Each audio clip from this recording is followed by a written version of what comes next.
Assalamualaikum warahmatullahi wabarakatuh. Ketemu lagi dalam materi bahasa Indonesia. Sebelumnya Ibu mau menanyakan bagaimana kabar kalian. Mudah-mudahan selalu dalam keadaan baik. Nah, untuk materi kali ini yaitu mengenai ciri-ciri dan kaidah. Yang pertama, ciri-ciri ya. Kita akan membahas mengenai ciri-ciri. Ciri-ciri itu ada 4. Ciri-ciri dari negosiasi. Yang pertama yaitu menghasilkan kesepakatan atau saling menguntungkan. Contohnya dalam berdagang, menghasilkan keuntungan.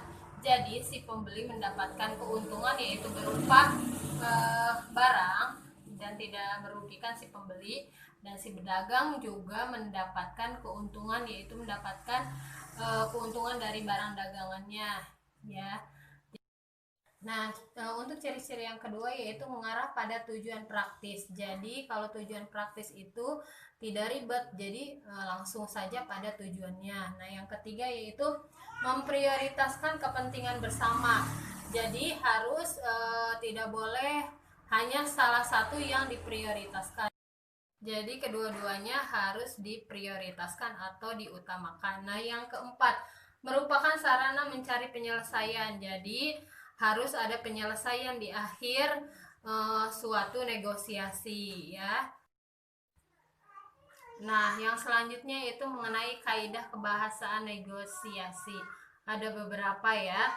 Nah, yang pertama dulu yaitu menggunakan bahasa yang santun. Apa sih itu? Nah, jadi bahasanya ketika melakukan negosiasi bahasanya harus sopan, harus baik, tidak menyinggung orang lain, tidak menyakiti hati orang lain. Nah, yang kedua yaitu terdapat ungkapan persuasif. Apa sih itu? Yaitu ungkapan persuasif itu yaitu sifatnya membujuk. Jadi kalau berdagang itu membujuk supaya si pembeli ingin membeli dagangannya. Nah, yang ketiga pasangan tuturan. Apa sih itu? Yaitu jadi dua orang itu saling terlibat pembicaraan. Nah, jadi pembicaraannya itu saling menanggapi, jadi menanggapi satu sama lain. Jadi ketika pedagang dan pembeli itu saling menanggapi pembicaraan. Nah, yang keempat, kesepakatan yang tidak merugikan kedua belah pihak. Jadi si penjual tidak merasa rugi dan si pembeli juga tidak merasa rugi. Jadi seperti itu. Nah, untuk yang selanjutnya itu bersifat memerintah dan memenuhi perintah. Apa sih itu? Nah, untuk yang memerintah itu biasanya pembeli. Nah, contohnya seperti ini.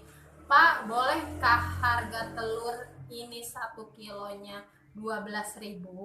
Nah, untuk yang memenuhi perintah adalah si penjual. Berarti si penjual tinggal menjawab boleh atau tidak. Nah, yang selanjutnya tidak berargumen dalam satu waktu. Apa sih itu artinya?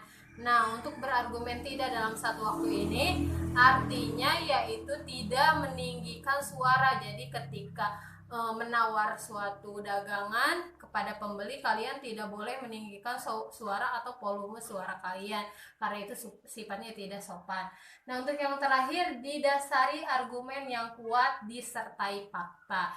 Nah, mungkin hanya itu saja materi untuk minggu ini.